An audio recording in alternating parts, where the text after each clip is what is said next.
What's up, everybody? Welcome back to another episode of Blood on the Razor Wire TV, where we bring it to you real and we bring it to you raw. I got a special guest on today. Did some time with my cousin Yellow Boy YB. Actually, this man did a lot of time. Went to prison at a young age, and he's been in some serious places in New York State. But anyway, brother, tell him who you are, and let's talk a little bit about you, because you can tell your story better than I can. Yeah, my name is Tommy. What I am now today, I'm a certified fitness trainer. But I went to prison at the age of 16. I grew up in Brooklyn and East New York, and had a very, very eventful life from young. You know, I was basically out on the street from the age of 13, and things just got real dicey. I'll say that. You know, you ended up going to New York State prison with a pretty big bid at the age of 16, right? Yeah. What do you go to prison for? Well, I went to prison for murder in the second degree. I received 25 years of life for murder in the second degree. I also received 6 to 18 years for manslaughter in the first degree for another shooting. I initially got locked up on a gun charge, which I beat. I beat the gun charge at trial. I lost the trial to a homicide case. Then I pled out to another homicide case. You got a couple murders under your belt at the age of 16, according to the prosecutors, right? No, they were accurate. The time is done. It is over. I'm guilty. It's nothing I'm proud of. It's nothing I want to glorify in any way.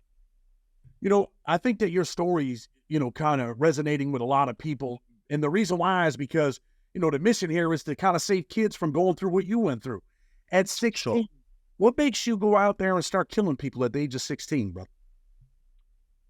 That's a good question, Chad. And I didn't fully realize it till I was years and years into my adulthood in prison.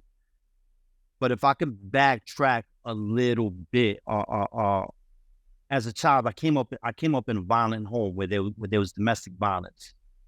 My stepfather, my mother, they were drug addicts. They used to fight. They used to physically fight. This dude used to beat my mother up when I was a kid. And although I didn't see it, there was a traumatic incident in my life, and I shared the story because I know these are things people don't want to talk about, but these are kind of things children go through. You know what I'm saying? And I didn't realize how it affected me. But I remember I was in the kitchen. I was a kid. I was about 11 years old, and I'm in the kitchen with my god sister and a dude. They're drinking, they're doing cocaine. I'm in the kitchen with them. My mother's in the living room with her boyfriend. Heard my mother screaming. And I went out to the hallway and I seen this dude punching the shit out of my mother while she's on the couch. So immediately I went to call my god sister. The dude that she was with stood up and he grabbed a knife. He told her, "You're not going nowhere." Like he held her like you can't go there to help. Like he stopped her from going out. So I'm stuck. I'm looking at this dude holding a knife on my sister, my god sister. I'm looking at this dude beating up my mother, and I froze and I went into shock. The next thing I know, things got a little crazy. Or we're out, we're gone, we're in a car, we're out of there. And it took me years and years to realize. Now, after this incident, I became a very withdrawn kid. I didn't talk to people. I don't want people to know my mother's a drug addict. I felt ashamed of myself because I was unable to help my mother that day as a child. I felt like a coward. I became very withdrawn as a child, but I became angry. Now, years go by the age of 13, I'm on the street, man. We end up 12 years old. My mother moves back in with this man who used to beat the shit out of her. And I remember telling her one day I wanted to go outside. I had a little girlfriend next door, and I wanted to go outside. My mother told me, nah, don't go. I'm like, no, why? I want to go. I want to go hang out with my girlfriend. She's like, no, don't go. I'm pressing her like, no, why? I really want to go out. Why can't I go out? They said, because Tommy, if you go outside, he's going to beat the shit out of me. And I said, Mommy, why don't we just leave? And she said, Tommy, I don't have a job. I don't have money. We can't leave. I can't. But in the back of my mind, I knew that wasn't the problem. The problem was crack cocaine. I knew my mother was a crackhead. I knew she was an addict. I knew she wasn't going to get no better. And I knew that She couldn't take care of herself. She couldn't take care of me. It's time for me to be a man if I wanted something different. And I left home. I left home at the age of 12 years old. And that was a big source of a lot of the violence that came out of me later in life. Man, crazy. So now you're on the street, you know, like where you living? I mean, who takes you in?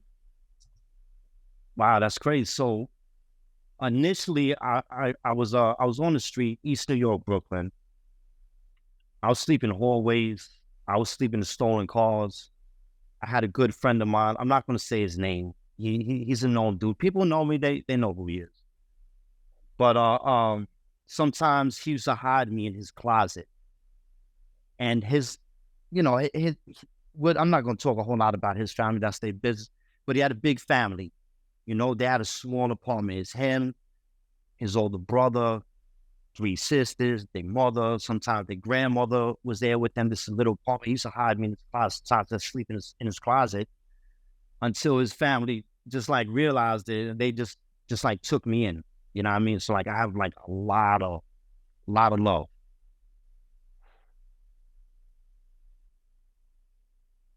It's all right, man. I mean, hey, we all been through some things. You've been through some things for sure. You know what I mean? Yeah. Nah, just took me back. Think about my best friend. He's like a brother to me. He's dead. He's gone. He's been dead about 15 years. So this dude kind of takes you in, but you're out there in this street life, obviously, because some people end up dead. I mean, are you robbing? Are you selling drugs? I mean, what's life like for Tommy? Well, initially as a kid, I was stealing out of stores. I was doing burglaries. I was robbing houses. You know, I'm stealing car radios. They used to have Benzie boxes. You know, shatter the window with a little pebble. Boom, go in, take the radio, go sell it 50, 100. You know, bullshit crime like that. And I was robbing to eat.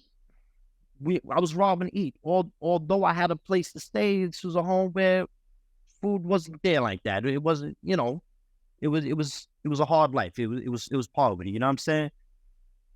And I remember me and my bro, we out one day. I'll never forget this. And we used to idolize the drug dealers because we used to look at these dudes that were like, you know, he was a couple years older than me. I'm 13, let's say 13 years old. And we used to see these dudes, 16, 17, 18, 19 years old. They're driving Cadillacs back then. You know, they used to have Cadillac Sevilles, were real popular, you know, with the spokes. You know, you're talking in the 80s. And I remember one day we watched like 3 of these dudes go by. They were all together in 3 different Cadillacs, different colors. And he looked at me. He said, you know what? We're going to be drug dealers. He could have told me anything. He could have told me we're going to be rocket scientists. I was going to ride with this is big bro, you know? So I'm like, yeah, we're going to be drug dealers. So to make a long story short, I started selling drugs.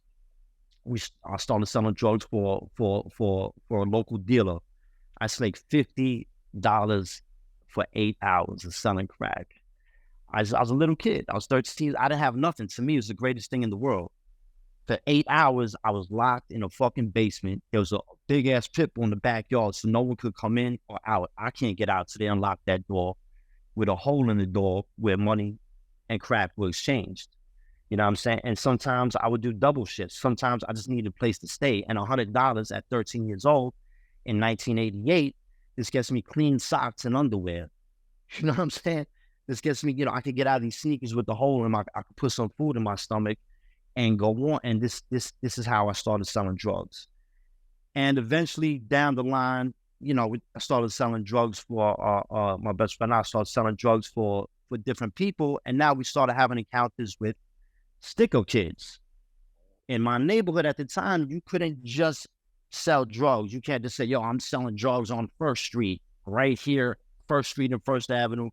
I'm selling crack. No, it don't go down like that. You're going to get ran off of that block. You're going to get your shit taken from you. You're going to get ran off the block. You might get killed.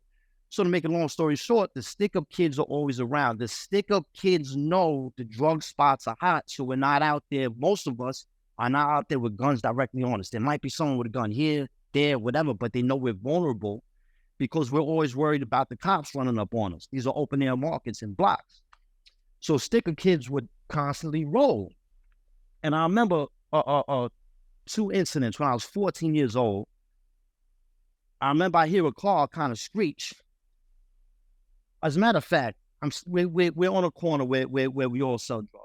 Now, a lot of these dudes used to smoke what we call woolers. It was a blunt with marijuana and crack. Most of these dudes were older than me. I didn't smoke that shit. My mother smoked crack. I was scared to death of that shit. So I went across the street by myself, and I'm trying to, get customers here. And I'm 14 years old, and I hear a car kind of screech, and I turn to my left, and right there, the car that came around the corner, the car like screeches to a halt, and the back door is opening. Out comes a dude with a shotgun. He runs right up and puts it in my chest. Another dude runs out. He puts a 9mm to my head. I'm 14 years old. He told me, don't run. Don't fucking run. And I couldn't run, Chad. One, I was frozen. Two, I'm dead. I'm dead in a heartbeat. And they robbed me. They took my crack.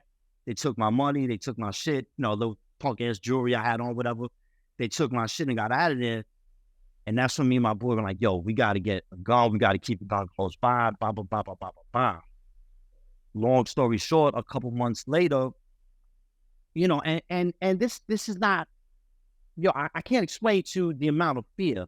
When adrenaline goes through you, it's either fight or flight, or sometimes when you're in a corner like that. I know there's a lot of shit people say, well, I would have grabbed the gun. I would have did this. You don't know what you're going to do till you end up situation. I hate when people talk about what they would do in a situation if they haven't lived it. All due respect to them, you know what I'm saying? But to make a long story short, a few months later, similar incident. We believe cops were watching the block from the crack spot from a few blocks away. And cops are up and down the avenue. We think they're going to roll up on us. So my boy's like, yo, take the drugs, take the gun. And now we got a gun, right? We went and got a gun. Got a 357 Magnum. Take the drugs, take the gun, go to the side streets, take that to a house of a friend of ours. I'm not going to say her name. And lay low. Drop that off. Get off of the block, right? We ain't trying to get locked up. So I do that. I grab the drugs. I grab the gun. Once again, I'm 14 years old. This is January 1989. New York City is cold. I go down the block. I hit a side street. When I turn the corner from the side street, a dude is in a wife beater. One, you're in a wife beater and it's January. Two, he's Italian. There's not like Italian looking. There's not a lot of white people in my neighborhood. Like I usually know them. My neighborhood is heavily Puerto Rican, but we had a fair amount, black population, a few whites. So you stand out. I don't know this dude, and he's jacked, and he runs across the street and literally leaps on the hood of a car like the Incredible Hulk down onto the sidewalk in front of me. Like, I can't make this shit up, Chad. Literally runs across the street, jumps on the hood of a car, boom, then down onto the sidewalk in front of me, and he's standing in front of me, and he's like, yo, don't run. Don't run. That's the same thing them dudes with the fucking guns told me, don't run. And he's kind of inching towards me, and I step back, and I put my hand on the handle of the 357 so he can see it. Now I'm thinking to myself, a block away, 2 blocks away, cops are all over the avenue watching us. I got this dude in front of me, and he's talking some dumb shit. Yo, you coming over here, fuck with the cars, what's going on? And he's inching towards me. And I don't want to shoot him because I think cops are all over, so I run. But then when I'm running, I'm saying I'm running back towards the avenue where the cops are. Fuck it. I'm a kid. So I say, fuck it. I pull that gun out. I turn around. I took aim, and I let off. And for the first time in my life, I shot him, man. The dude went down, and he's screaming. I had a good distance, maybe 20 yards from the dude, because I took off on him. Not take off like y'all saying the feds, like you got on. Like I literally ran. I took off. And I was scared to death. I got in a cab. I went home, and I'm a kid. I'm 14 years old. I think police going to break the door down. That never happened. And like 2 days go by, I go back to the avenue, and all of a sudden, these older dudes from around are like bigging me up. They're like respecting me. And I'm feeling like I achieved something, like I did something good now. You know what I'm saying? And I also felt good because I got robbed before. So now it's like, not for nothing, I hate to say this, but when you're living a dangerous life, when someone is a real threat to you, and you get out of that situation, even if you harm them, at least initially, you often get a sense of satisfaction. You feel like it's a rite of passage, like it's coming into manhood almost in that life. Or get them, it's I don't know. It was a crazy life, man. But yeah, it's just a crazy life, Chad. Crazy life, man. So you hit this dude. You're 14 years old. First dude you ever hit with a gun. Yeah. But eventually you're 16 years old and murders happen. I mean, I know you don't want to talk too much in depth, but I want people to kind of know what happened and what leads you to New York State prison for 27 years of your life. You know, so these other people get murdered. I mean, how does that happen and why? All right, 16 years old. We speed it up. 1991, I'm 16 years old. I get released from a juvenile institution. I was in that juvenile institution. I spent about little over 2.5 years in that juvenile institutions. And I come out, my best friend now, he's a boss. You know, I'm me and another dude are managing the drug spot for him. And again, everybody just couldn't sell drugs in my neighborhood. So other dudes, bigger, older, stronger, more people, more weapons, decided they were going to take that spot from us. They're going to run us off and they're going to make money. They're making money. And they started sending people at us. And at the age of 16, I got shot right here in my rib cage, right? Dudes would come and they would try to hit my best friend. And they let off a fully automatic submachine gun. They hit me right here. The bullet went through my entire body, came out the right side of my body. I literally died twice. You know, when you flatline, you know, one time it was like a little over a minute. The other time, I think a little over 2 minutes. I was gone. I was out at the age of 16 years old. And that changed me. You know, and it's weird because I was not a tough kid. I'll say this again, I was not a tough kid. I was skinny. I had asthma. You know, I wasn't physically strong. I couldn't fight. Like, I was not a tough kid, you know, but I was a street kid. But I was just, when I'm in the situation, like, man, I'm going to fight fire with fire. And when I came out of that situation, these dudes threatened again, came back at us, this, that, and the third. And I ran into one of them. And, man, I wish I knew a better way then, you know. I wish I knew a better way then, but yeah, I took his life. What did you hit him? Huh? Did you hit him with? 9mm. Where was he shot at? Everywhere. Everywhere in the torso. Everywhere between his neck and waist. How many shots? 13. 13. Really had some animosity. These people shot you, and now you get the chance, and you unload on this kid at 16 years old. How long before the cops find out it's you and arrest you? Well, they didn't arrest me initially. They were looking for me, and I found like this. They question about me now. So now at 16, I was kind of starting to have a big case of the fuck it's. I'm like, any day now, I'm going to get murdered or I'm going to get locked up. And I'm going to be gone for a long time. And I became like a little time bomb. And, you know, I'm with my girl one day, few dudes, few girls coming down the street, small sidewalk, burly dude bumps into me.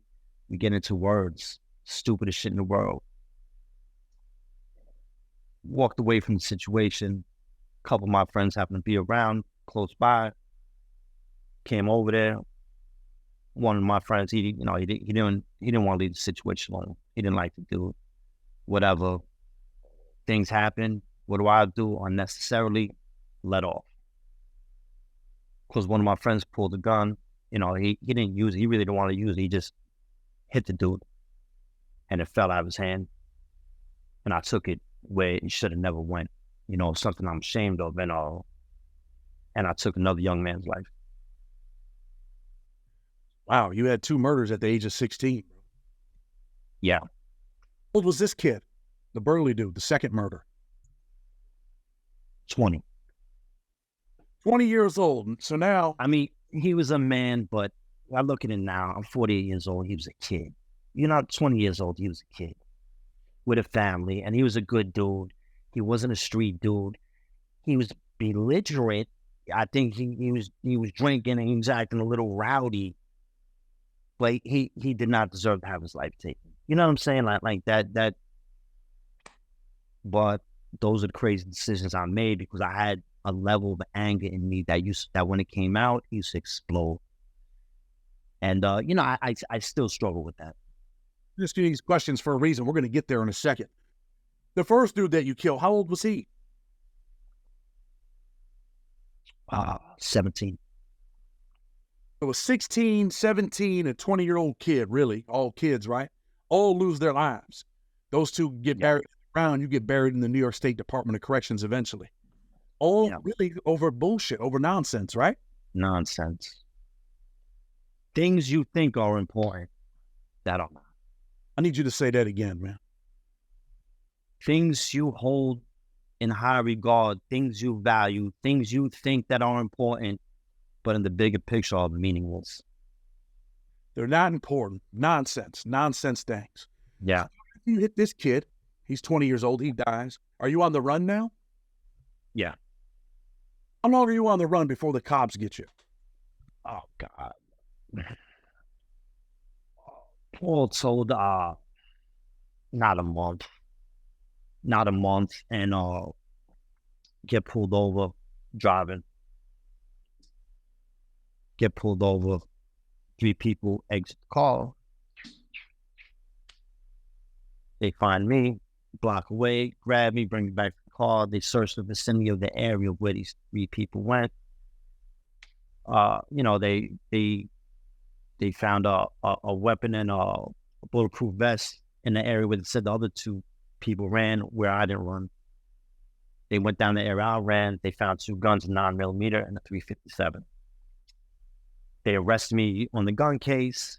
They run ballistics. These guns matched up to different shootings. They put me in different lineups, and I was arrested on the 2 lineups that I was picked out of cases, which I just spoke to you now.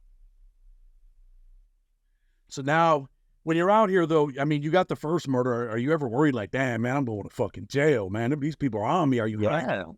You dodging? No, yeah. I'm hiding. I'm dodging. I'm living somewhere else. I'm living somewhere else. But at the same time, I'm a kid. I'm teenage. I'm 16 years old. My mind is still developing. Emotionally inside, I'm a wreck as a child. I'm on my own. I'm on my own at this age. I miss my mother. I love my mother. I miss my godmother who died when I was a little kid. My mother's out there. She's a drug addict. She's a prostitute. I've sold crack to my own mother. And people tell me, how can you do that? How can you sell crack to your own mother?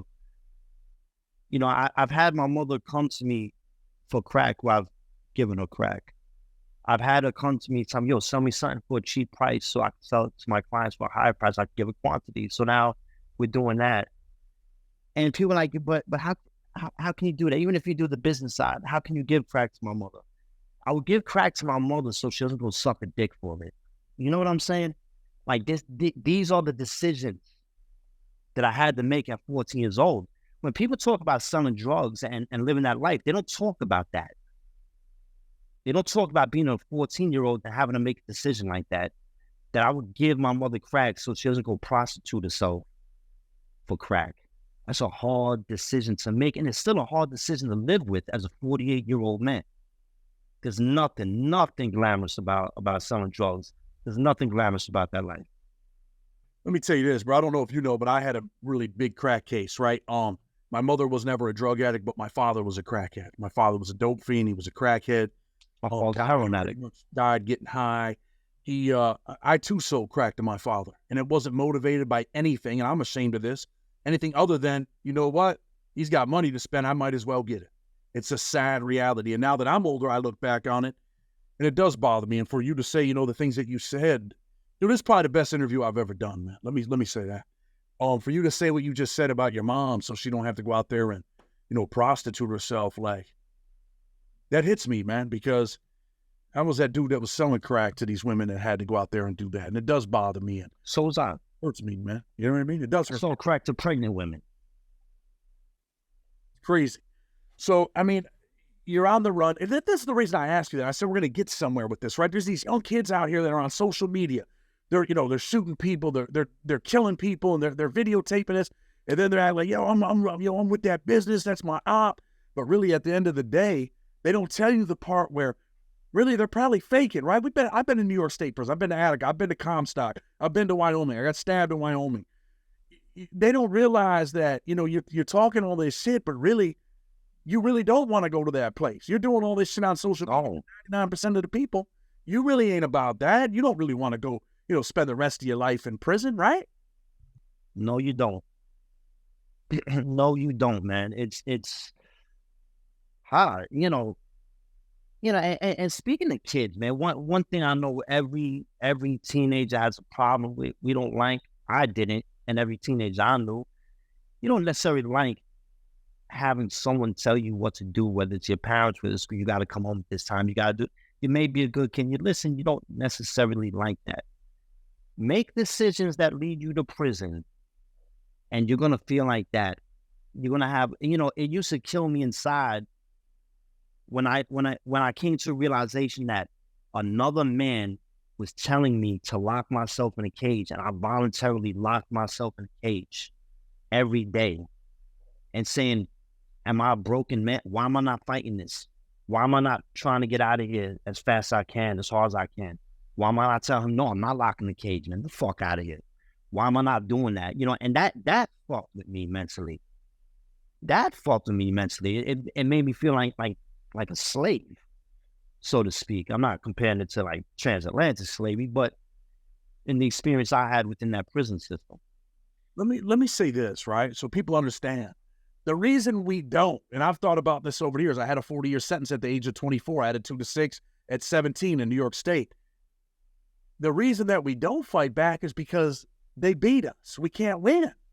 If you get out of here or climb the wall, what's the alternative? You end up dead. You got to kill these people to get out, or they're going to kill you while you're trying to get out. It's like a no-win situation. And I want these young men that are listening, these kids, these teenagers. I had a father write me the other day, send me those pictures of the people that got killed in prison. I sent him. He said, man, I think it had an effect on my son, right? Just, when you're that young, you don't see it, man. You don't realize all the things that you're going to miss out on. That's what it is. So, Tommy, you're 16. You're arrested. You're probably on the island at this time, right? Yeah, right, because I don't see 74. Yes, yes. What's your nationality, bro? Half Cuban, half Irish. My mother's from Cuba. My father's Irish American. So bad mix. Yeah. What's it like for you on the island at 16? You're half Cuban, you're Irish. Well, I'll tell you this. Any kid going into Rikers Island, 90% of them, except for the kids who are just naturally super alpha, you're gonna have a very hard time. You're gonna be tried. Now, add on to that, you a skinny kid, more likely you're gonna be tried more. Add to that, you got a white complexion, you're definitely gonna be tried. Add on to that, once again, I wasn't a tough kid. I couldn't fight very well. I didn't like fighting. I hung out with some really, really tough kids who I grew up with, who meant to me. I went through some shit, and I remember getting knocked out. I remember this is actually what really made me more fascinated with boxing. I remember I was on my bunk. I'm on Rikers Island, and I'm dozing off, and like something woke me up, and there's a dude walking away from my bunk, stocky, shorter than me, stocky kid.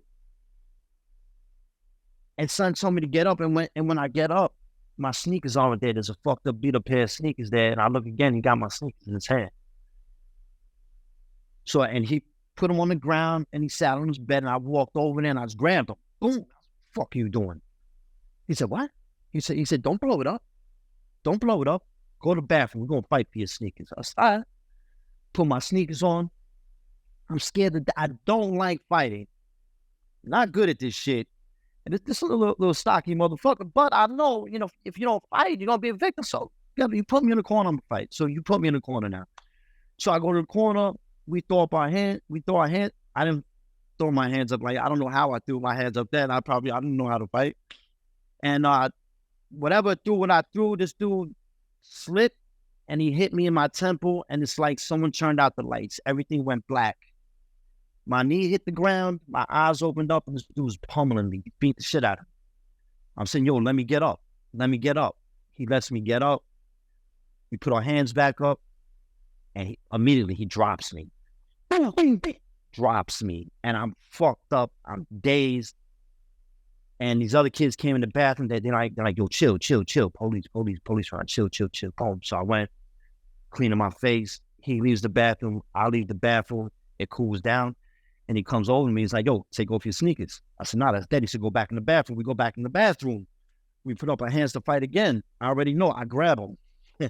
I start grappling. You're not going to knock me out of here. I'm trying not to get knocked out of here. I grab him, whatever. This dude beats the shit out of me. Fucks me up again. And he's like giving up sneak. I'm like, no, it's not happening. And he was from Brownsville. He's from Brownsville, Brooklyn. And a bunch of black kids was in the bathroom that were all from Brownsville. Not a bunch, maybe 3 or 4. And I remember the dude that's like most influential, don't even remember his name, man, tall, skinny dude, man. He was official. He was like, nah, that's it. He was like, that's it. He fought. He's like, yo, that's it. Leave him. You know, so I was good there. You know what I mean?